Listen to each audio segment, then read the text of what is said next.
आखिर नरेंद्र मोदी ने क्यों कहा लोगों से कि सोना ना खरीदें, और अगर आप सोना खरीदते हैं तो इसमें आपकी जेब पर क्या असर पड़ेगा समझेंगे इस वीडियो में।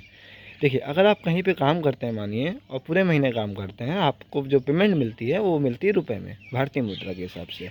लेकिन जब ज्वेलर्स अपने होलसेलर या के मतलब विदेश से ज्वेलर्स का सामान मंगाता है, जो गोल्ड मंगाता है, तो उसे तो भारत को जो पेमेंट करनी पड़ती है वो करनी पड़ती है डॉलर में।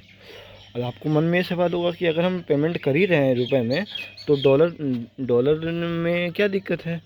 तो देखिए, जब भारत फॉरेक्स एक्सचेंज से डॉलर एक्सचेंज करती है तो उसको पेमेंट करना पड़ता है रुपए में, वहाँ से डॉलर मिलता है। जब किसी चीज़ की डिमांड हाई हो जाती है, जैसे मान लीजिए भारत में एलपीजी की समस्या आई थी, तो एलपीजी कितना हाई रेट चला गया था। जब आप डॉलर खरीदते हैं, डॉलर का रेट हाई हो जाता है, क्योंकि डिमांड जिसकी ज़्यादा होगी उसका रेट बढ़ जाएगा।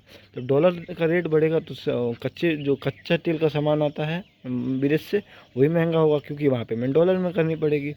तो इस वजह से कच्चा तेल महंगा होता हो तो भारत में महंगाई पर भी असर पड़ेगा। तो ये सीधा सीधा है कि अगर हम सोना खरीदते हैं, उससे भारत में जो डॉलर है, डॉलर की कमी हो जाएगी। डॉलर की कमी होगी तो जब भारत विदेश से डॉलर मंगाएगा, अगर एक्सचेंज करेगा, तो डॉलर की कीमत अपने आप बढ़ेगी, क्योंकि डिमांड हाई होगी।